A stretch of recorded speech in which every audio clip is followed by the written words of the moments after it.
All right, welcome to the SAK Comedy Lab. Remember when we used to do shows here? Hopefully it will be not long before we will get some shows going again. But in the meantime, this is what we do. We do our best to keep things going live and lively. So you are here at SAK Bak Traks Monday nights at 8 o'clock. I'm Dave Russell, one of the founders of the SAK Comedy Lab here. Just in case we have anybody watching who has not seen us before, we are live streaming on Facebook and YouTube. So hopefully we could be getting people from all over the world right now. This is our 6th week of the SAK Bak Traks, where we're following through all the rich and wonderful history of the SAK Comedy Lab throughout its 30-year history as the SAK Comedy Lab, but as the SAK Theater Company, its rich 42-year history. So lots of good stuff has already happened. We're going to continue in that vein tonight. We have a wonderful special guests who you will get to see. Some of them you've met before, some of them you're going to meet for the very first time. But also, we want to do our little business, if we can, beforehand, and that is to let you know that we aren't doing any shows, so there isn't really much income going on. We're starting to do a little bit of online classes, so we're able to get a little bit of income for SAK that way. But also, the way we're trying to keep it going for ourselves is to encourage people to buy tickets in advance. That's our gift certificate. If you go to our page, www.sak.com, one of the first things you'll see up on there is this donate or buy tickets little button filled page. It's a little explanation for how you can donate if you want. You can just click that red link. But we also encourage buy a ticket. This is a gift certificate. You'll actually get a gift certificate to the SAK Comedy Lab, which can be used at any time in the future. So you're basically pre-buying your ticket that is available. The gift certificate is 1 ticket. So if you wanted 4 tickets for your family perhaps to come back, we would give you 4 of those wonderful gift certificates. Also, another important thing for us right now is to ask if you would share and share alike. We want you to share this live broadcast right now. If you just click, there's a share link, either if you're on YouTube or if you're on Facebook, you can just click a little button to share this with all your friends. Let them know you're watching SAK Bak Traks live. We're going to have all the wonderful women of the SAK Comedy Lab over the rich years are going to be visiting with us. And a sampling of them will be actually on screen, but we're going to be talking about all of them in just a few moments. So we wanted to mention also the share is a giveaway. So we're actually going to have a drawing. If you share, so many people share, we just do a random drawing. We pick one of those and you win a prize. And the prize, of course, is the toilet tissue, starting to be more available in stores, but still some people are still running out. So if you need that, or if you're not, that's what the drawing is for sharing. Last week's winner was Matt Cross. He was able to win our Charmin wonderful toilet paper for last week. So we'll have another one this week to go on. I also want to introduce the game that I play. We'll still be playing that game throughout. It's called Hacky Sacky is the name of the game. Hopefully you guys all know how this is. We used to play this in the car when we were traveling on long distances. It would be something fun to occupy the time. So the answer for these little puzzles, it's a 2-word answer, and the 2 words rhyme with each other. And they can be 1 syllable, 2 syllable, 3, 4, however many we devise. And then I will give you a little clue that will help you. And I'll tell you, you can tell it's a hacky sacky. That will let you know it's a 2-syllable couple of words. Now, I have messed this up in previous weeks where I said it's a hacky sacky, but the words are actually 3 syllables. So that's my bad. I have confused some people, and I'm very sorry about that, Adam Lind, for confusing you with all that. So I got it right this time. If I give you the clue, I will tell you if it's a hacky sacky or hack sack or hackety sackety, whatever it's going to be, depending on the number of clues. We're going to get one of those going in just a few minutes. I do want to mention that last week's winners, we got a couple of people who are really good at this. Like Erica Kurtz is really good at this game. Robbie Pygot is really good at these. In fact, he's been a winner the last 2 weeks in a row. He won with Wayne's Haynes Pains, which he tied that with Steve Merritt for a couple of weeks ago. And then last week, employment enjoyment. I can't even remember the clues, but he got the employment enjoyment one. Also, Chris Berry was a winner last week, and Steve Pernick was a winner. And for those of you, if you win this hacky sacky, you can actually get a free beverage coupon for when we get going again. But a lot of the people who are winning are SAK people, SAK folk. They don't care about beverages. If they're in a show, they get a beverage for free anyway. So we give them these parking vouchers. You can get a little parking voucher. So next time you park in that garage, you can get out of there without expending any of your own cash. All right. That's about enough we have to go on. I don't even need to go through the timeline because we're just talking about the Comedy Lab years tonight and all the wonderful women who have been a part of that. So to get that going, I think I'm going to actually bring into hopefully we've got several people remote. We got some people from California, some people from Orlando and all over. So if I could start off by bringing a very important SAK founder and improviser, especially in my life, because she's my wife and she goes home with me every night that we were doing SAK shows here. She would pretty much every night. So Morgan, come on in and join us here. This is Morgan Russell. A nice little whoosh sound to get you into the frame there. And another one of our founding women is Claire Sarah. So we're going to bring her. She's actually not in the booth here. So we're going to bring her up onto the screen here. There's Claire. Hi. Oh. Hello. Hi. Cheers. Cheers. Cheers and hello. Happy hour. Now, Claire, you are with us from California. Yes. I am. Do you enjoy that drink you're sipping? I do. So now Claire and Morgan, two of the founding members of the SAK Comedy. I don't think you should do that though when you just have a sip. Just a regular sip would be good. Oh, can you tell me what to do on the women's show, Dave? Yeah, let a lady enjoy her I beverage. got it. All right, Claire, I want to get this started off by, we have, what are you doing? Huh? Nothing? What are you doing? We can record all this. I'm recording too. Yeah, I'm going to be in big trouble before this is done. All right. So one thing I want to mention is that SAK is 30 years old. That's when the SAK Comedy Lab started in 1991. But you came to us from Vancouver and Vancouver Theater Sports, which actually, I think Vancouver Theater Sports goes back to even the SAK theater history, like 1977. So when we started the SAK Comedy Lab, improv was pretty new to this area here. But for you coming to us, you'd already been rich into it for 15 years. Can you give us a little background on that? Yeah, I was 60 years old when I found you guys at SAK Theater. Yeah, so I was doing Vancouver Theater Sports, and which I was madly in love about. Hey, where'd you guys go? I can't see you. Oh, we're still here. Hello. We're listening. I got so lonely for a second. I'm already isolated. So when I came out and joined SAK in Orlando, Dave, you had started the Mud Puppies improv group. And when we got to have our own theater, we thought that doing theater sports might be the perfect marriage of blending of show and improv. And since we blended some comedy. Mm-hmm. So that's of you and Morgan there getting your makeup on and sitting in our first theater on Church Street. Very good. We're so sad. Emily Lester. Oh, hi, Emily. So and because I had been doing theater sports for a while, that's why you threw me in charge of it to run it for a little bit and start up classes, because that was actually pretty new to Orlando in general, like improv shows, right? Yeah, I mean, improv was not really being done very much at all. At all. Yeah. So when we found you, like you from Vancouver Theater Sports, and then also Seattle Theater Sports was going on for 10, 12, almost 15 years as well. Mm-hmm. And we actually were able to recruit some folks from Seattle Theater Sports as well. But what we're here to talk about today is what it's like, that we put in as the title of this, Women Can't Be Funny. And that's the thing we hear a lot. But I was really impressed when we started in with Vancouver and Seattle. There were already really talented, strong, funny women already going. Yeah. But it was pretty, especially new when you're only thinking about the stand-up world. So do you guys want to talk some about what that experience was like for you? I have a hacky sacky. Can I play that game? You can. Do you have one? I do. Yes. I do. All right. I have a hack sack. Okay. It's a hack sack. And the clue is Letterman farewell. Hack sack, Letterman farewell. There are prizes involved.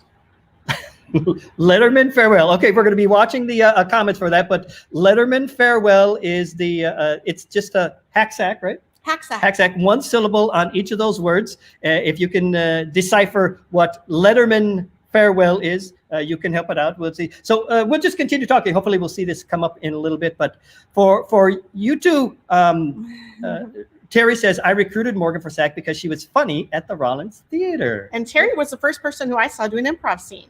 Oh, wow. At a workshop after I had graduated from Rollins, because they didn't believe in improv at the time. And now it's like one of the best improv schools in the world. David Charles, thank you, and Chelsea Helen.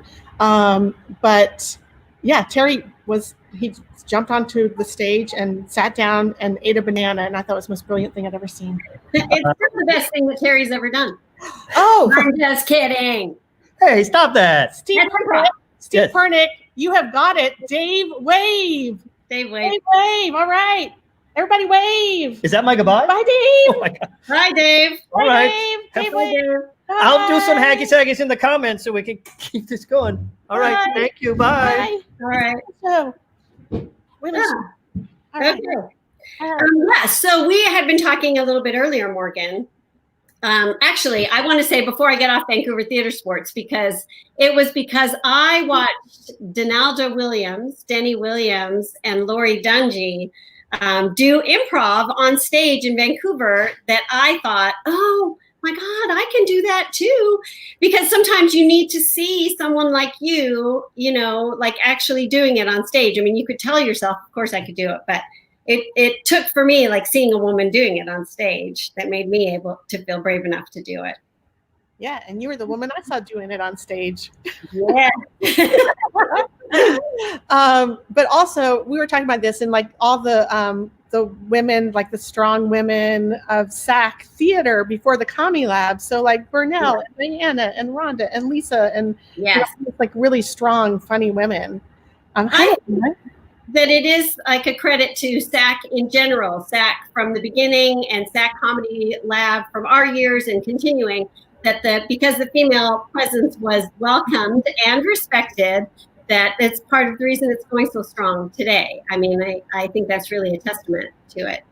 There's the ladies of the lab. Ladies of the lab. Yeah, every lady in this picture was born in a lab, and they curated for comedy. Test tube ladies. Yes, test tube ladies of the lab. And look at them all. Those are some funny faces.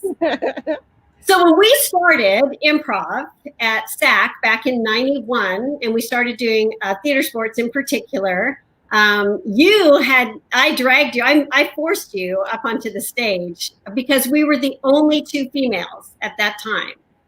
Right? Right. And we were doing it after Fun with Science. So there was the show Fun with Science. And then after Fun with Science, we would do, I think, a free improv show. Yeah. Well, I mean, we would pay to watch women on stage. So just us. Yeah. I recall, like we would workshop some, but I mean, it was all brand new. It was like most of us had not done anything like that before. Yeah. And I just have memories of Gary Warman and I being backstage getting dressed to come out as a wacky character. And then like the scene would be over before we'd ever get out. Okay, I do remember having to sit you guys down and talk about that a bit. Yeah. Okay, this is a random photo. All right. Of another thing, but okay, we can talk about that. So Dave is directing us from off stage. Well, we will get to that later. We will call it that photo when we are ready for that photo. No, we won't, evidently. Because when we first started improvising, you guys really did do that a lot. Like there was a lot of times where people would be backstage working. Dave is controlling the photos, working so hard to get into costumes that the scene would be over. I really had to talk you guys into like actual improv, like just jump up from the bench and go for it. Yes. What I also found very interesting for us was that I assumed that after we got started, the women would pour in because they would see both of us on stage, and that did not happen.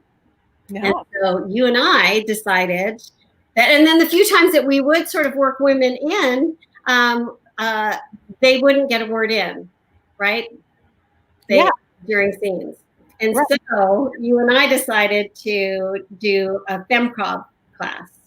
We did. And so it was only women, and that was the opportunity for them to have kind of a safe space to jump in and play. And we also, worked on things that were sort of specifically what at the time, of course, this is like, 30 years ago, the time was the things that we felt like were not even like women's issues, but just what we were kind of dealing with at the time.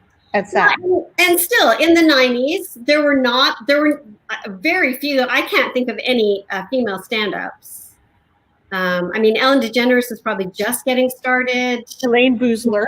Right, Elaine Boozler. Good memory. Maybe some people can help us think of that, but we didn't have a lot. We didn't have a lot of role models, and so the reason TV is like still it's like Catherine O'Hara, who's still one of my idols, and like Gilda Radner and Mary Tyler Moore. So kind of like some of the older ladies. But what we were really dealing with, and I think it's still a little bit true today, is women not wanting to jump up on stage until they had a great idea. And the guys would just jump up on stage whether or not they even had an idea to start the scene. And the women were thinking, well, the guy has a great idea, so I'm not going to jump up now. So the reason we did all female class is that, okay, there's only women. So someone has to jump up to start the scene. Like a guy's not going to beat you to it this time. But even still, they were like so hesitant. It's like, not until I have the exact right idea will I hop up on stage to start a scene. Right. Yeah.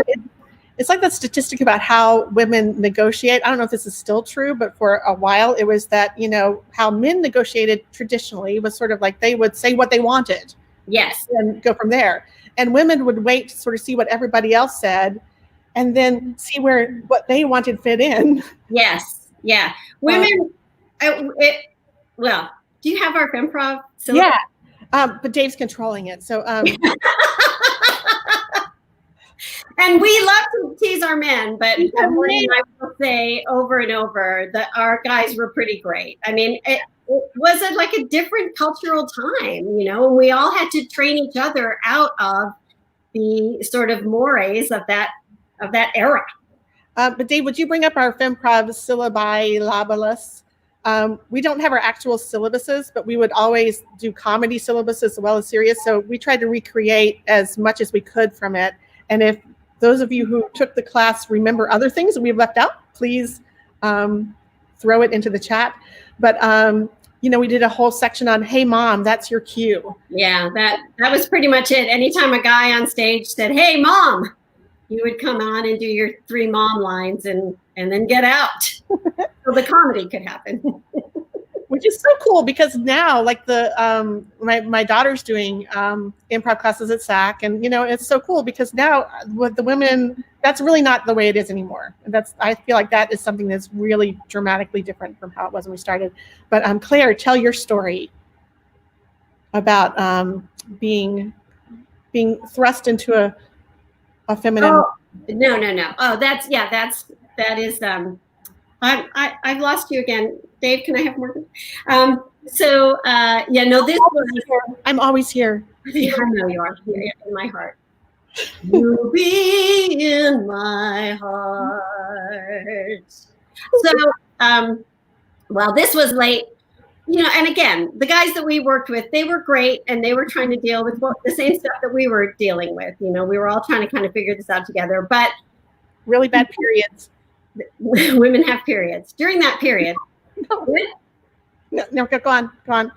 So there was one night that became a little bit epic for the women's movement in general. I think Gloria Steinem actually molded herself on this moment. But just some of the guys were doing a scene, and it just was a very aggressive scene, and I was not in it, and I had no plans to be in it. For whatever reason, it was probably an 11:30 show. It was like the 35th show of the week. And somebody got to the inner cave of this scene and said, "Princess, I am here to save you." Literally. That's what they literally said. And I stayed on the bench. And the guys, they turned and they stared at me. Princess, I've slain the dragon. I'm here. And I would not come out. I wouldn't leave the bench. And they looked at me and it was like a literal dead moment. I don't know if anyone remembers this except us, Morgan. It was like a dead moment on the stage. But I had just gotten to this place where I couldn't be the princess or the mom anymore. And I was not mad at them. I'm not angry at you. But I mean, it was moms and princesses, even with our enlightened fellas. Yeah, and I had so much fun playing the princess, so it worked out really well. You did a good job wrapping that scene up. Yeah, yeah.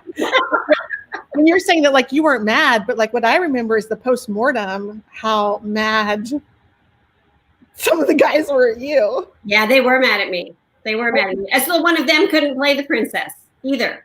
Yeah, yeah. As though one of them couldn't come in and be the princess. They were all looking at me. This is my role. This is my title. You blocked me. I endowed you and you blocked me. Yeah, I didn't block you. I blocked 200 years of oppression in the United States of America. Yeah, yeah, that was a good day. But, you know, sometimes you have to make the point on stage. You know, and I loved our postmortems because we would deal with that a lot. You know. Yeah. And it was, I will say too, I mean, it was tough on the guys as well. There weren't a lot of women helping us mow down those stereotypes.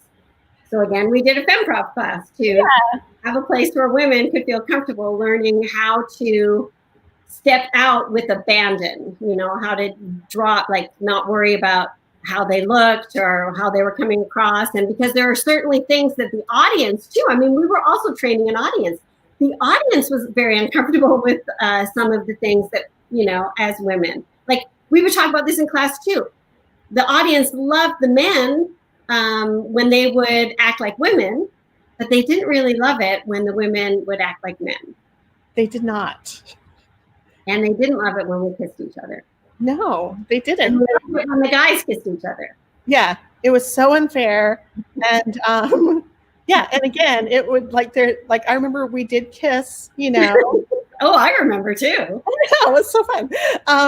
But like a few times, and then like the audience just didn't like us for the rest of the show. It was so tough, you know. So I know. Thank God we've come a long way in 30 years because come so far. It's very different now. Yes, everybody is equal and open and loved equally. So good. So I'm looking at the time. Yes, yes. I think that we need to let's bring on some of our fabulous friends that are here. So although I do want to read I brought my journal. I just want to read, this is really short, but this is from 22 days before we left for Los Angeles, May 17th, 1996. Home after theater sports, 10 to 3, wide awake, thanks to Barney's blend. Lord, I thank you so much for the happiness I feel right now. Happy to work, happy to play, proud of my theater. So there were also journal entries where I was talking about being bloody and bruised after shows. Yeah. But I couldn't find those. So yeah. But so before we left for Los Angeles, we had a couple of women join us, and one we found. There's some of these things. I know how Megan came to us, and I know that Lisa was in Seattle, but I can't remember how Lisa got to us, which was so exciting. And I remember the first time I saw Lisa on stage at Seattle. We were there for a theater sports tournament, and I watched her do a song. Well, we should bring her on for this, and I'll tell her to her face. Okay. Yeah, tell her to her face. Hey, hi. Dixon. Talk to my face. Talk to my face. Right here. Everything's backwards. Hi. Hi. I saw you, I can't remember what year it was, but it was a Seattle tournament, and you did a Lounge Lizard song with Randy Dixon, I think. Uh-huh. And it was like one of the best moments I had ever seen on stage. I fell in love with you immediately. I still think of it. And because we'd never done anything like that. When we came back, he totally stole it and made Joel do it with me all the time. That's awesome. I met you guys because I was in Seattle theater sports for, 5 years or something. And then when I came to an improv tournament at SAK Theater, I was just like, oh my God, these guys do what I want to do. Because in Seattle, as much as I loved it and had fun there, I always ran on, wanted to be silly and do weird things for no reason. And I was like, oh, here's a place where people can run around in circles and be crazy all the time. I loved it. And so, and I didn't get notes afterwards of yes, it was totally encouraged. And so that was just such a joy for me. So Lyle Moon actually brought me in a year after I went to visit you guys and loved you guys. And then you came to our tournament and we all loved each other. And I love the way you guys play and the abandon you had. And so then Lyle called me and said, hey, we need somebody to run our school. We'd love it if you could come down. And everything worked out for the timing in my life. I was like, okay, I'm ready to move across the country. And what a great move that was. And just everyone embraced me with open arms. And it was just such a wonderful place to play. It was so great. I had a great time. No, Great to have you. Yeah. Yeah. What do you credit with your ability to abandon and not be, held down by the issues of the day? I just think improv is so magical and fun. I'm not, because even when I'm at SAK, and now I'm learning as I get to be an older lady, I'm learning about, we talk about truth, excellence, and joy, which I always love those three words so much. Truth and joy, yes, to no end while I was at SAK. And excellence has been becoming, I've been understanding it. I refused excellence a little bit because I'm like, excellence gets in the way of fun and it gets in the way of joy, I thought. But now I'm learning, they can all go together. You know what I mean? Like that whole mix. And so I love that excellence was always the word up there kind of scaring me a little bit. But what I think is excellent is when people abandon, when you let the improv fairies take the story as opposed to your brain steering it in a certain direction. And I feel like that's what SAK does so well. Like, I have this whole theory about improv fairies. When I die, I'm going to be an improv fairy, give people funny ideas. And I know that the improv fairies are always with me, giving me funny ideas, because half the time, as you know, what comes out of your mouth did not come through here. Somebody else said it for you, Isn't that the best, though? It's almost like you're playing with your own best friend who amuses you, right? I can't believe that person said that thing. Yeah. And that's why you break. So not you. That's why I break so much. I do too, because that's a girl thing, right? Like the men directors are always on the girls' cases about breaking. And I'm like, I'm breaking because I'm open and I'm there. Yeah. I'm not if you're not breaking, I feel like you're not all the way. Sometimes, and people talk about it's committed and you don't break. But what are you committed to? Oh, committed to the moment and the fun. What can go wrong? That sometimes opens me up enough to actually break. I can't explain it. I'm not sure how much is just making excuses and how much is real, but it's exciting. I think improv is magical. That's what gives me my abandon. Yeah. And I love it. It is magic. And we found the most magic women in the world, I feel like, for our years.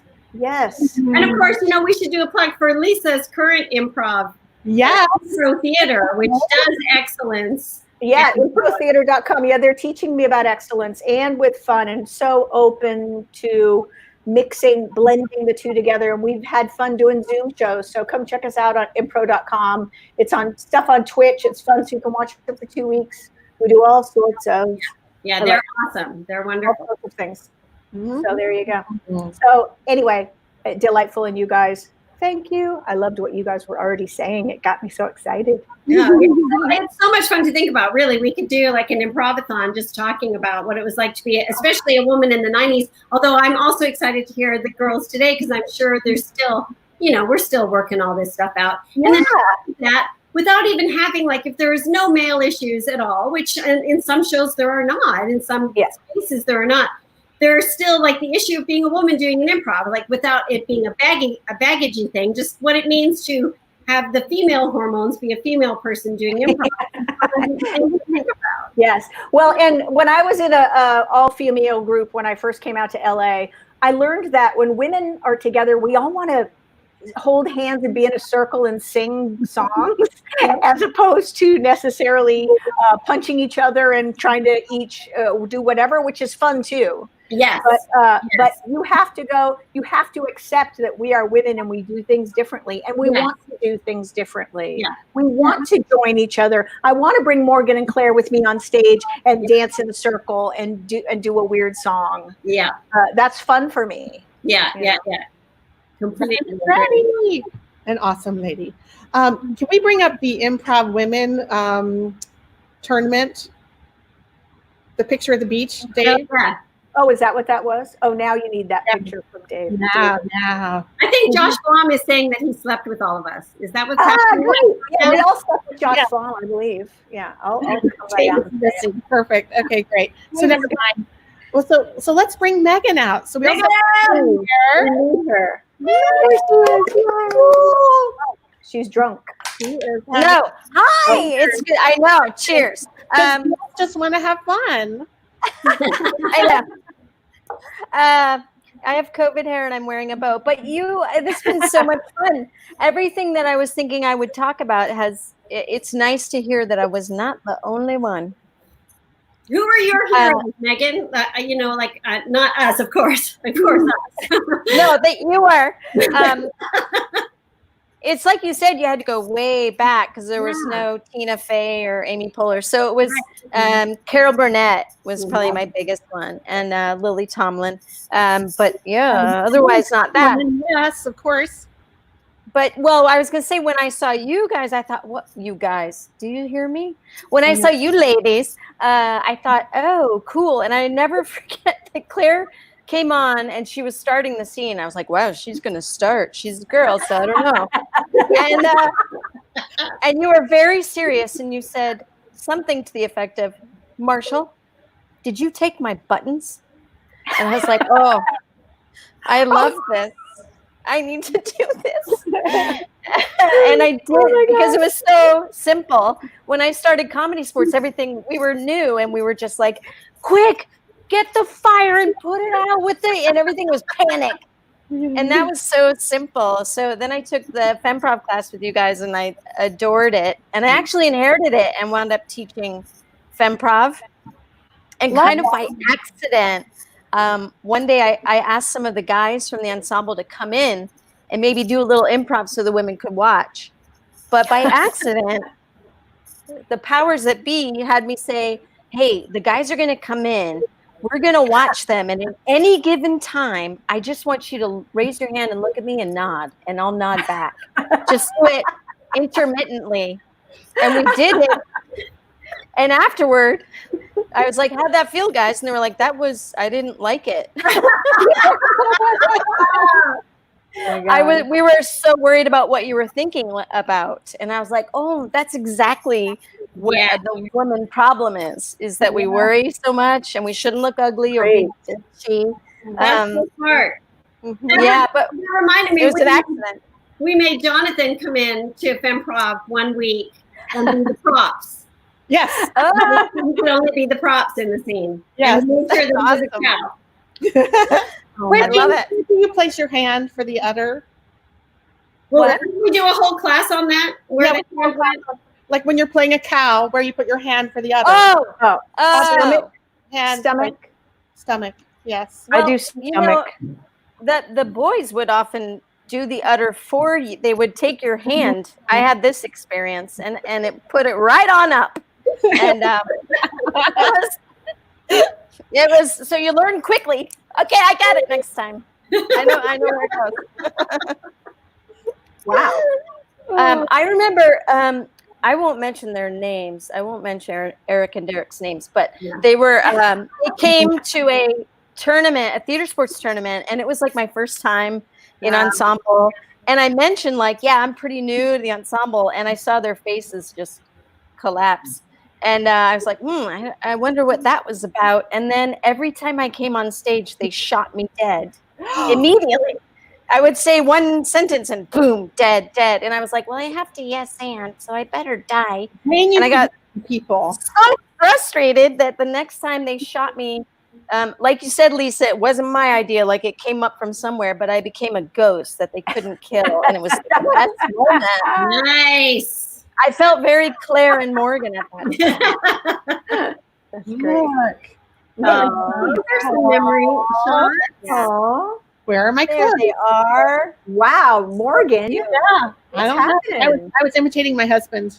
Oh my God. That we didn't even have color back then. Sometimes No, you it was forget black and white improv. what we did, what we were dealing with. Chromachrome. Yeah. Yeah. That was a famous part of our set, that I forgot. Did we decide what that was built for? It became everybody's favorite joke, though, coming up looking naked, coming up. There were water tricks happening. Yes. Mountains. Yes. Also, if a scene wasn't going well, two boys would jump in and kiss each other, madness, and then blackout. It was kind of like the kissing booth for them. You know, this A lot of that. this is still a real thing, I think, because and I remember we would go over this in class too about status, because a guy could play a girl and it would be immediately funny. Yeah. And because of course they have higher status, so playing lower status is always funny. But when a woman would play a guy in a scene, it's starting to be offensive because like you very can't uncomfortable. Yes. I remember clearly one time I'm like, I'm going to be a male manufacturing worker, you know, in the plant. And I was like, hey, I was clearly male. And I remember them coming on and saying, hi, Judy. And I was so pissed. Oh, doesn't that make you Stop crazy? calling me Judy. I don't like that. I'm Frank. And it's so interesting because that is really different now. So it'll be fun when we get the current ladies out to hear their take on that, because that really is not how it is. But the boys still do a bit. I have to be fair to the boys, because when we had that weird femprov moment, they said, we don't want that. We don't want you to feel that way, but we don't want to feel like we have to take care of you. We don't have time to take care of you. So you need to come on and, you know, basically be ballsy and be ugly and be okay with that. So I thought that was so to defend them. They just were worried about us and rescuing the princess, Claire. So yeah, and to me, that's what that rescuing a princess was, because you see it still in improv where people, if there's somebody who hasn't come on stage, people think they have to take care of them. But it's like sometimes we choose, the story doesn't need me, you know, or whatever. Yes. And then they steer the story to get Megan on stage or whatever. It's so crazy. Well, and I think that, you know, like even beyond gender, there's just some people have pushier personalities. So you're dealing with that as well. You know, you've got women who are really comfortable, you know, jumping out loudly and going big. But definitely in the 90s, especially, it's like, it's funny to think how much we were sort of breaking ground. It's like, because we weren't thinking about it at the time. We're just trying to have fun and be funny. But looking at, like, that was the same time that Amy Poehler and Tina Fey were doing the same thing. They were doing improv in Chicago at the same time. Right. Because we saw, remember, we went on a SAK gig to Chicago and saw Io, and Rachel Dratch was in the show, and I think a couple of those women were in that show. I know Megan was there with me when we saw that. And still, like, you know, there were still not a lot of women. And when I see any pictures of improv groups from back in that day, it's usually one, maybe two women in a group. Token. Yes, and not at all surprising to see all guys, but very surprising. Even when you did Betty, what was Inflatable Betty. Inflatable Betty. Inflatable Betty. Yeah. It was still unusual to have all women. Yeah, and it was weird for us too. And you would get comments. They would see a photo of an all-female. I'm speaking of a moment. I remember group up on the a wall, and they'd be like, "Oh." I know. Yes. People just in Inflatable Betty, I got to say, one of the greatest things that we came up with was that we were an all-girl group, like 5 or 6 of us at any time. And first thing we did was ask the audience who they thought was the prettiest, and we'd make them vote right away to get it out of the way. And then we lifted up our shirts and were there in our bras and said, who has the best boobs? And we made them vote. That is so great. We did improv. And it was really fun. It was really great to like get through that and go and just do that. And then then you don't have to sit and play those weird games in your brain with the audience. Yeah, I think what's really important about that is to find out who won. Like who. Yeah. Well, Lisa, I'm sure Lisa did, right? I'll tell you. What's that? I'm sure you did, right? Always. Yeah. It's a given. God. I see Emily Lester and Lauren Pritchard, 2 of the great ladies of SAK, are with us. Yes. Yeah. All of us stumbling through this together. Well, so I'm thinking, can we all be up here together? Like, can we bring in Emily and Amanda as well? So we have to show our bras. Yay, Emily and Amanda. Welcome. Ladies, I just have to say it's so nice listening to you. You have no idea. And it's especially nice having Dave disregard all the important things you're saying by bringing up sackities. All ignoring it is good. I do love it. We've all just decided Unbelievable. We just decided as a group we're Oh, not. Amanda, you're muted. And then Amanda, you're muted. Amanda. Oh no. Wow, Dave has muted Amanda, you guys. So unfair. Whoa. I'm unmuted, right? I'm good now. Yeah, you're good now. We're good. Anyway, Yes. we were all like, we're not going to play with that bit. Keep going with your important story you were talking about. Sackety's coming. No, we're going to keep going. I mean, So, Emily and Amanda, I know you have a show together. Mhm. And how did you meet? Did you meet at SAK? Did you meet before SAK? How? Like, tell us the story. we You want me to say? I'll say it. You say it. You Say go. it at the same time. Oh, I think she's lagging. I think she might be lagging a little, so I don't know though. I'm plugged in. I'll say it. We met in John Hunter's level 4 improv class. Oh boy. So cool. Oh, brother. And then how long between then and when you started doing your show together? Hi, Jill McClough. Am I super laggy? Am I like Lag City, USA? No, I'm good. no. Okay, cool. You're good. Yeah, so we were in John Hunter's level 4, and yeah, I remember the night that we both were waiting to get our like feedback emails, and we were both texting each other nonstop, and then we both texted each other that we got our emails that we were invited into Lab Rats. The greatest. I remember I was at work, and I remember where I was, and I remember being like, "This is the greatest thing," and we were both just so excited. That was summer 2013 is when that was. It was summer of 2013. And then, yeah, we both sort of just moved up through the ranks, moving into like Wednesday nights and that sort of stuff. Emily got started apprenticing. When was it, Em? I don't know. Okay. Yeah, so Emily started apprenticing, and then the Brawl came around, which was the competition, the summer competition that happens where everyone has like themed teams, and it's a battle royale. And Emily and I decided to be a team. I know I sent a picture. I don't know if it's up, if it exists anywhere here. But yeah, I was not in. I was on Tuesdays and Wednesdays only at that point. And yeah, we won the whole dang thing. Yeah, baby. And I think it was the first time that ever happened. And it was really awesome. That was there's our second Brawl team when we were we were a couple of sad things. But our first team, we were moms. There we are, top left corner.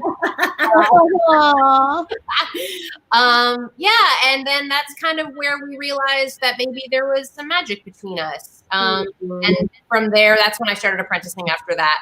Yeah, that's when I started apprenticing. And Mike Carr actually gave Emily and I an opportunity early on to be part of a duo night. And it was like our first time doing something like that. And it was me and Emily kind of opening in a show called Besties for Beer Buds, which was actually a show with Mike Carr and our own John Valinas, who is here controlling all of this. So yeah, so that was kind of like our first little getting to figure things out. And it was magic. It was great. It's been wonderful ever since. And then Amanda had the brilliant idea that we should do a podcast, and we've done about 48 episodes. Oh, that's excellent. It gave us an incredible work ethic. We realized that we weren't going to get as much stage time as we probably wanted. So it was a great way. It was a brilliant stroke of genius on Amanda's part, because it was a great way for us to create without having to rely on being cast in shows at SAK or anywhere. You know, we could take in complete creative control of it. So the podcast is really, I think, it spawned into a live show that we did pretty regularly. But the podcast to me is like the singular most Amanda and Emily thing that Amanda and Emily do. And it all spawned from meeting in John Hunter's level 4 improv. Oh, Hunter. And it's amazing to talk and hear all of your stories, especially the FemProv class. Because I think 3 years ago we started, Emily, myself, and Chelsea Highland started the Advanced Improv Performance for Women class. Oh, wow. I love it. Yeah. And we did it for the same exact reasons that you guys were talking about. You guys, we were talking, you said that there weren't enough women, they weren't coming in. Then you said that when you taught the class, I think Claire, you said you thought the women would come pouring in. Yeah. And it's interesting because Amanda, Chelsea, and I have done that class 3 times, Amanda? 3 or 4. 3 or 4. We had, over 50 women come through this course. We've gotten a lot of women from just those classes into our Tuesday and eventually into our Wednesday. And now a woman is apprenticing in the ensemble. So it's like, we did the same things that you guys were doing before. We had to do it again. And I don't know if we're still retaining women or not. I know. So We're only an inch further along. Yeah. But it's exactly what you talked about, the idea of like, the boys would just get up, they just get up on stage, without like, I'm brave, this is what I do. And so in our class, it's exactly that same echo, right? Of like, oh, now that's all of us. We're all that, right? We're all the ones that need to get up. And so for the class, we do, there's 2 performances. Every performance we've done has sold out. So it's just this like stage full of women. We have a piano player. They sing. Emily does like a 3-hour music session with them one of the days. And it's just, it's been by far one of the best things I've ever done at SAK. Like, it's so magical to see. It's so special to be part of this group with women. And it's just been really enlightening to get people's point of views and just to kind of hear it all. And it's just, it's the best. I love that. Yes, Robbie Paga, we do think that. We have so many talented women. Yeah, we do. What do you mean now? There's more. What do you mean now? Yeah. Yeah, right. Ladies, I want to ask you guys, because the male to female ratio all those years ago was probably like 2 women to every 10 guys, I would think, like as far as ensemble professional cast, right? My era, once Lisa went to LA, I was the only one for about 4 years. Wow. Yeah. I'd say the ratio we have currently at SAK is like 11 women to 25 men. So unbelievable. That's Probably great. because Lauren came to LA like maybe a year after me, Megan. Probably had Lauren for a little bit, and then then you were abandoned. We abandoned you. There are perks sometimes to being the only lady. You slept with Josh again. I think he was Who already in didn't? LA. He probably was in LA by then. Yeah. I flew out, slept with him, flew back. Oh, okay. All right. That is such a good call. There you go, Josh. Robin says Emily is solely responsible for so many women on stage currently. And I agree with that. I agree. I think both as, artistic director and both as just being an absolute powerhouse, I think you inspire all of us. And the fact that you take into account like your cast and like who's coming in and giving people stage time. But I mean, I know to this moment, when I watch you, I'm just like, damn girl, I want to be part of that. I want to do that. Those are all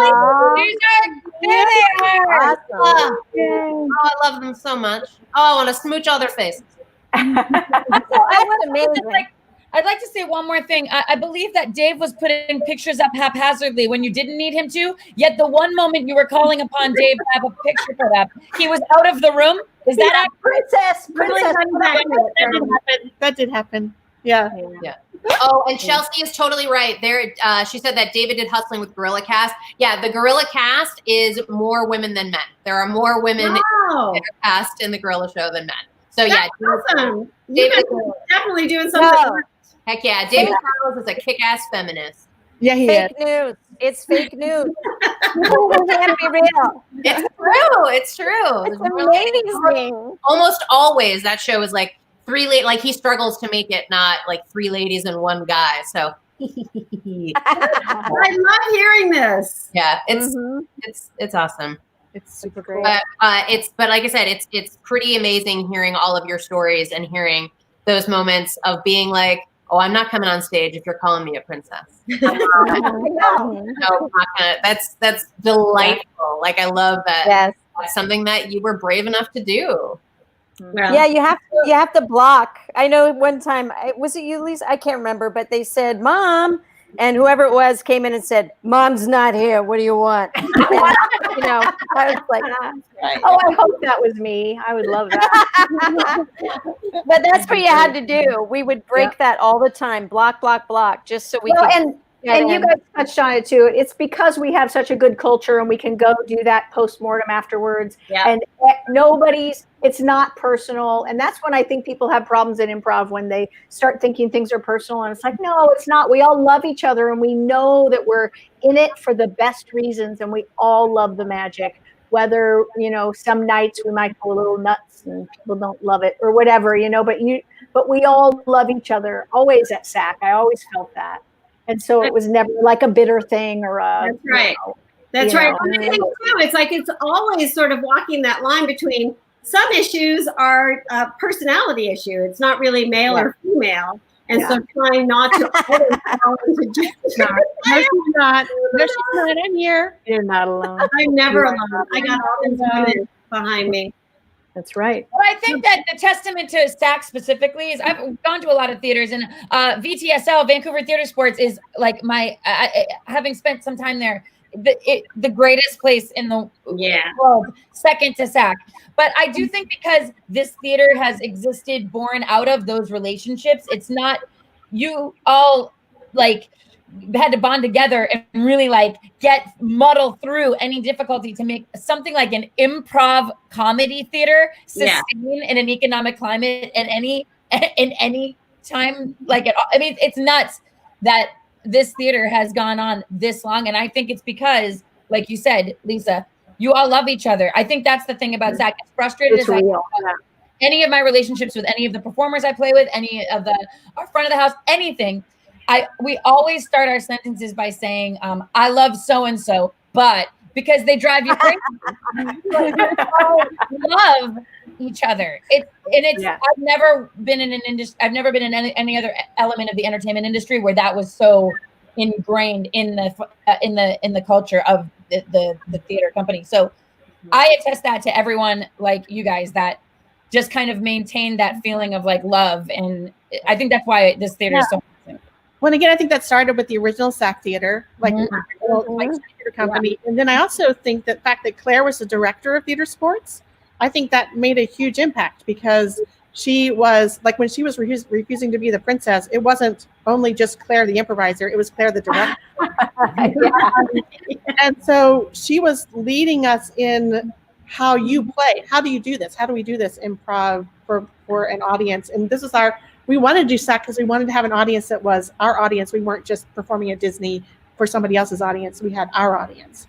So I think it's really interesting that we have now Emily, you in that position where you're the artistic director, and again, like leading the company. It's just so cool. Yeah, it's amazing. This is an amazing testament to women. This whole thing from day zero to day now. But then good for you. I won't be the downer. I think only 9 people applied for the position at our theater, and I was the only girl that even applied. So there's a part of that does make me be like, we can do better. We can. Yes, because of you, we will. We will. There you go. Yeah. So we should count SAK's time in like 30-day cycles from now on. Just to really go there. Claire, you're alone now. No, I have to say, I wrote in my notes, Claire does not enjoy being alone on the screen. As all in my notes. I don't. So we have one more person in the waiting room, and I can go in the waiting room to switch with her, but the fabulous Gina Hunter is also here. Yay. We definitely want to bring, Gina is an improviser. She was the only woman host for quite some time, and is also now like running all the sales department at SAK, which is and has been for quite some time. I think, in fact, she's not only running the SAK sales department, she is the sole SAK sales department. I think. My God. So let's bring Gina in. There she is. Everybody, how are you? Nina. Can I tell a couple of stories that I just love so much? Ladies, I wrote them down while you were talking because this was fun. So I crossed over. I took Megan's FemProv class, and one of the things that what we did nod, and the boys did go, that made me feel really uncomfortable. However, I am alone. Claire, come back. So what happened though, and I will say, Megan, it was Brendan and Charles Fryerman, and they were already lovely giving performers, but after that class, it was like they did like let me just make a quick offer. Oh my gosh, they took it and ran with it, and then we all played. But I remember one time James Newport just put his arm out, and I came in as a bird on his arm, and I don't know why he put his arm out. It didn't have anything to do with anything, but he didn't care, and he just trusted. And it was like, as a woman, that it doesn't always happen like that, I'll just say. And so to have that moment, you're just like, oh my God, he just put his arm out. He did, and then I ran and I became a bird, and he didn't care. Like, sometimes you do that and some guys will go, what? What the hell are you doing? So I love that. And I am so grateful to you for that. And you also taught me how to I was very stiff with my body because I was very conscientious about my breasts. And you are very you're like, use it, take it. You took like a piece of paper and you showed me, you're like, if you're gonna rip an envelope, you're like, do it slowly. It just gives another offer to the men on stage that you had no idea you possessed that power of being able to say, this is my offer, very confidently. I've related to so much tonight. That's not one of the things. That's just that? I don't relate to what you're talking about, unfortunately. That's why I'm kind of like low right here, so you can't see. Otherwise, it makes me self-conscious. But then another time, and this was, I did see the button scene, Claire, the martial. I remember where you were on stage. I remember like, oh, wait a minute, you don't have to be happy all the time. You can just be like annoyed by something, like just the fact that you didn't have to play the traditional women roles. And then, so Morgan and Claire were very playful together and very fun to watch, but you all were just about to move to California before you offered classes. And I remember Claire was hosting and she said they offered classes, and I thought, this is it. And I took them, and it was fabulous. But I think that probably the best part of I like performing, but I love hosting because you can make little bits with the audience. And the first thing that my very first teacher was Jay Hopkins, and he taught me love the audience. That's the first. And so when I first went out to do anything, I just thought, we've got to include them. They're at a party at our house, and we've got to include them in this. And so it was so like, and everybody. So I love that. And that was my favorite thing. So I actually really love hosting because I feel like, come on over. You're at my house. Have some tootsie, have a beer. And then, we have beer now, by the way. Terry wouldn't let us have beer. What? Terry Olson wouldn't let us have beer, Terry. We got a letter from a church the very first time we had beer at the He's like, we promised to still be clean. But just get it blessed and you're good. So we went to I will drink to that. Yes. So at the 30th anniversary party, I hosted the show, and we did it where it was the new cast, the middle cast, and the first cast. And I said, I'm going to give this to the honky cast, the founders. And Will Sarah said, no, we're not going to take that. And he made me give another game. But the game he gave was a narrative collage. And the founders all kind of found a little place on the stage. It was a very cool stage that had a lot of levels, and everybody kind of sat and, did their thing. And I distinctly remember Claire and Morgan, when the lights were on them, they were joking about just this. They were like, the light went on to Jonathan, and he'd start a scene, and then one of the girls would start to talk, so the tech knew to put the lights on them, but then he just cut it off because girls can't talk, and girls can't get their time. So I thought that was fabulous that it was like the techs are trained to kind of go along with what we do to yes and us, but that they got the joke and they got the gist of what Morgan and Claire were relaying, which was, it was hard for us to get in there. And then Lisa, you, one show, I always felt you were very fearless and you would just jump onto stage with reckless abandon. One time there was a suggestion, which I don't remember what it was, but you just jumped on stage. A guy cut you off and you just, and I was like, oh, she's going to just go sit down, but you didn't.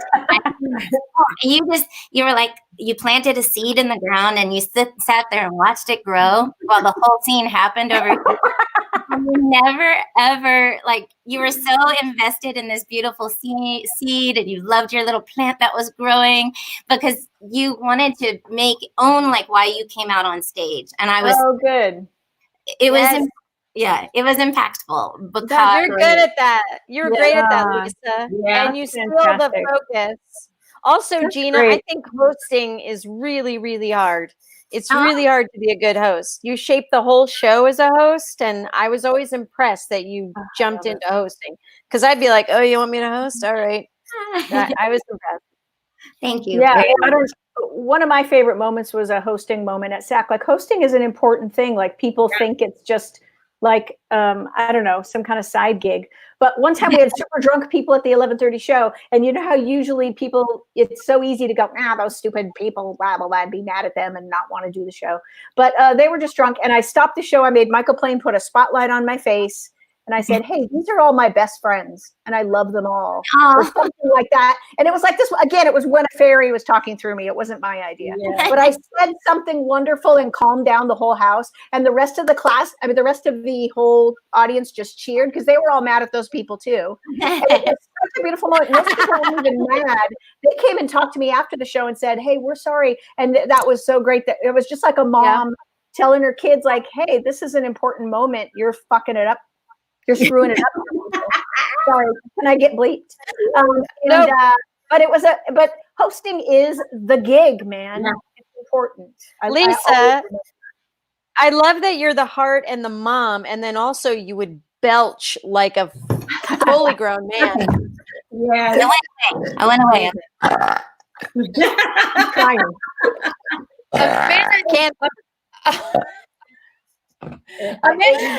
Amanda, when did you start? Did you start hosting before you were apprenticing in ensemble?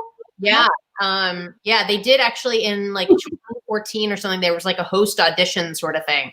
I was an ensemble host before I was an ensemble player. And it was right before then that actually hosts got paid less than players did. Oh. Which is crazy because it is, I will say, equally, if not harder to host. Because you're changing so much on the fly and making it look good and being like, ooh, the audience is not up for this type of game. I need to pivot to this, or this seems to be something we're doing. But I did that first. But that's another portion of our advanced improv performance for women. We do a full hosting class because they also host all the shows. Like, none of the teachers are on stage. There's nothing like that. It's fully them. And so we do a hosting class, and it's really fun because it's exactly right. I think folks just think hosting is like, oh, it's fine, anybody can do it. But it's actually really fun to see people try for the first time because they're like, oh, there's so much to say at the top. And there's so much. Do you still do hands together apart? It was like a long running thing about how to get them to clap. Because on your first hosting, that almost never worked, and it was horrifying. I gotta say, it's perfect for coronavirus. I was thinking of it. Together apart is the whole thing, and it's totally Andy Anthony's opening. Andy Anthony.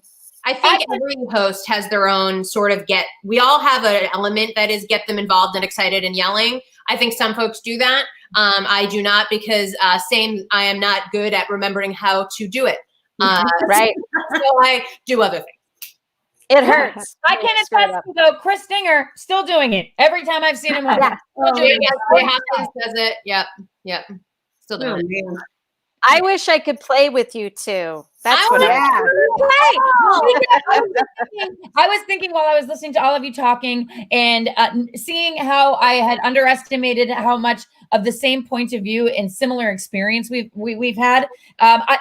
You have to come as soon as all this garbage is over with. Yeah. You got to come out to Orlando. We'll pay. I'll tell Dinger it's essential. Come and spend a week, do workshops for us, do shows with us. I mean, you have to. Yeah, these stories, and even just the point of view. I love taking like little nuggets from people. And Lisa, when you called it the improv fairy, is that what you called it? An improv? Yeah, the improv fairies. I will. They're all typing. They're typing their stories all night long. Just That's waiting for in my us to pocket. channel them. That is what it is, because you can't describe it. In class, I used to describe it as like a mailbox flag that goes up, where it's suddenly like, oh, wow, the mail. yes. But I love improv fairy. That's it. I am totally grabbing that. Improv fairy is so much better than what I do. I tell them, I didn't know you did a flag, Amanda. My thing is I go, ding, ding, ding. That's what I tell them. I just said vomit it up. So you guys are doing better. This is what I do. There Oh man. Oh, no, it's still working. It's still working. Is my leg working? You hold your phone up? That's confusing. We're very good at this. Yeah. Players alone, never alone. Lisa's not on, but she's definitely burping still. Look, poor Claire. Come on. Listen, you guys gotta get rid of me. You gotta get rid of me, and you're gonna bring Morgan back. Yeah, bring that. Yeah. Look, Oh, you bring that, man. get rid of us. You can put Morgan on. Get rid of me too. I'm ready. Dave, get out of here. Get out of here, Dave. Morgan, Dave can't resist the opportunity to put a dumb thing on his head, too. Get out of here, Dave. That is very SAK, by the way, to try to get back in the show that you've been sent out of. Oh, That's never in LA. In LA, I have played that joke so many times, and people just look at you like, "Why are you going back to that stupid moment? The show is over. Why is Lisa acting so weird?" And it's like, never mind.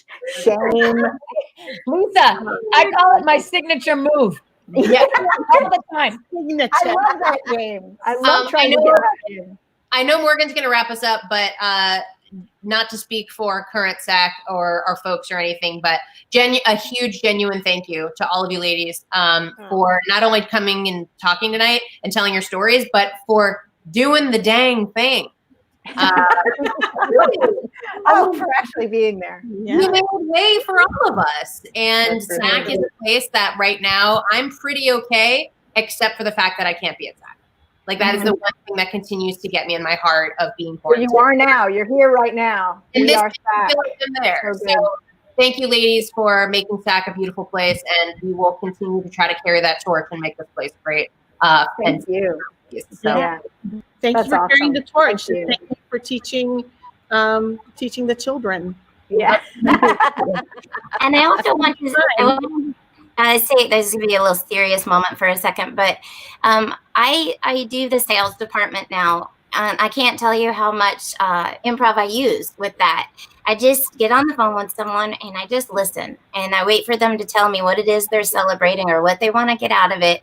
And by doing that and also hearing all of the stories about how you all just created things, is like we're not just pigeonholed into this one little improv show that we can take to your place. We can make a whole thing for you. And so I just love listening and I love hearing people and then going, oh, we can make this. Oh, we can make that funny and we can make that funny and we can make that funny. And then we create these, like going and doing an improv show is great, but then we can go and we can like really make little parts of their event just sparkle. And sparkle. Like, I would not do that if I didn't listen and if I didn't hear them and I didn't let it land and I didn't just go, oh, and know what we have in our beautiful cast and how much joy they have for the audience. And then we can say, yes, I don't know what we'll do exactly, but I know as soon as I hang up, I'm going to call everybody and we're going to say, we're going to make this. And then we make this and go, and they call us back and they go, I can't believe that was the most amazing thing. And thank you, Claire and Morgan and Dave and everybody, because I didn't know that taking that first class would put me in that. I didn't know that taking that first class would ever land me here 26 years later. What? What? That's beautiful. Well, I think that we want to go on even more, but again, we're at the time. We've already gone over a little bit, but there's another one where maybe we could get people back in different combinations or all together. I don't know. It's been a great fun time. What happened? Where are you going? I'm looking for Dave, who won the hackety sackities? I've been dying to know. With all your help, that just tanked because Terry Olson keeps getting the answers, and then the only other person is Steve Koenig. He got Fun. it's the same three people answering all. I got to find the hard one. Oh my God. Well, I wanted a special thanks to Claire and Morgan, always working together so well, and then Lisa and Megan having a time where you guys were working very closely together again for a time. The only two women on stage, and Amanda and Emily, another great pair, another great duo. This was great, but again, this is about all the women of the SAK Comedy Lab history. I do want for people who are watching and also from SAK, I know that there are another bunch of other SAK women who are part of this story. They're part of the Disney years, the early years as well. And so we're going to get them all on a show as well. We have a couple of more shows. That'll either be next week, or I think next week we're going to look at the crossover from Disney and SAK. There were so many people from Disney, from Comedy Warehouse and Adventurers Club, who crossed over into SAK. So we'll hopefully have an episode all about that as well. Many more episodes to go, as long as we're in this shelter in place kind of thing. We'll be doing that. So John, can you come in just a moment and say thank you? We got to get a picture of John Bolinas up here because he works so hard. Hi, John. Yay, Hi. John. Thank you so much That's once again amazing. for all the wonderful work that you do. That was we a ton of fun, Dave. A ton of fun. Now, we also have shows every night of the week, the live streams. You want to talk about any of those, John, and give us the rundown of that? Oh, I have banners. We do live shows here's Emily. I'll pull Emily. She does this better than I do. Emily, I want to say, let me put Emily away for just a minute. Okay. I have control over that. But when we went into this sort of crisis and SAK had to stop doing our live performances that we love doing, Emily is the one that jumped in and made all of this happen. She got you to do this show, and she has created shows 7 days a week, so that we can stay engaged. And she is working her butt off. I wanted to say ass, but I didn't. But then you did. But she's been really incredible, and we have tons of shows that I'll let her tell you about. On Tuesday night, thank you, John. On Tuesday night, we have Lowrider. It is an indie team born out of SAK Comedy Lab, and they are doing show and tell. They take real weird things from their own personal homes and show them to the viewers. That's you. In the thread, you can comment. It's fun. On Wednesday is Wisdom Walden Wednesdays. I change the name every time, but it's basically a brilliant improviser and educator, Brett Walden, talking all things improv. On Thursday, this week, we have The Biz with Conan and Kelly. That is Robin Kelly and John Conan. They're talking about the ins and outs of the biz with a couple of their behind-the-scenes character friends. And on Friday evening, we start our crossover promotion with Orlando International Fringe Festival. So on Friday night, it's going to be SAK Game Night with host Jay Hopkins. And that is going to be like a fringe-tastic kind of fringe-themed trivia and game show. And then on Saturday evening, Rob Ward is doing a hit kind of a late-night talk show, Fringe style, and he's got Chase Padgett, and he's got many guests that I'm forgetting for some reason. So that's what we have going on this week. Yay! Very nice, Emily. Very nice. Those two shots are so hard when we got two people in the shot there. So, all right. Very good. Bye, Emily. Thank you so much. Thank you, Amanda. Thank you, Claire. Claire, bring Claire back up here for a second. She came up and go, if Claire's in the room. But also, want to thank Emily and Amanda both, and then also Gina and Claire. I wanted just kind of a final note as we're, Megan and Lisa are, I think they're still in the green room. Hopefully everybody can stick around to chat. But we had a sad thing this week, the passing of Willard, that I just wanted to make a mention of because he had such an impact on so many people's lives. I just can't believe how many people of our contemporaries are posting about the wonderful things of Fred in their life. And I know that you and Will had a special relationship with the Willards. You and Morgan were in Mary's sketch group and stuff. So We did her play. I played Sloth. Right. The Seven Sins. I just thought if you have any words you would like to say about Fred's passing. There's a picture up there with Fred, who hosted one of the House Full of Honky shows in Burbank at the Gary Marshall Theater. So we all miss him so much. But Claire, your thoughts? Well, Fred was definitely one of the bravest women I ever met in comedy. And he embodied everything that we have been talking about today. He just loved you, from the moment he met you. He was And on stage, he was very giving and forgiving, and he definitely had the magic improv fairies in his brain for sure, because he would just go off on random tangents, and he was an utter joy. And if he had been at SAK at that, he would have just fit in perfectly. And what a joy to know that man and his wife. What a beautiful family. They absolutely embodied everything that is love and positivity. And Claire, you learned a valuable lesson just now. You're able to be alone on the screen, and you're okay with it. So I think I'm good. that's some growth. Yes, indeed. And some Prosecco. Well, one last thing. If you want to look at this again, you can go to sak.com/live, and you can take a look at all the episodes of every live stream that we've been doing on Facebook. And then also, if you have friends who didn't get to see this one, you can send them to sak.com/live or right to the Facebook there, SAK Comedy Lab /lab. That's the way you can see all the live streams that we're doing, and even the ones that are scheduled in the future. On behalf of Morgan and myself and Claire and Emily and Amanda and Megan and Lisa and Gina and John Hunter, thank you all for tuning in this week. We'll see you next week with more SAK Bak Traks. Have a good night, everybody.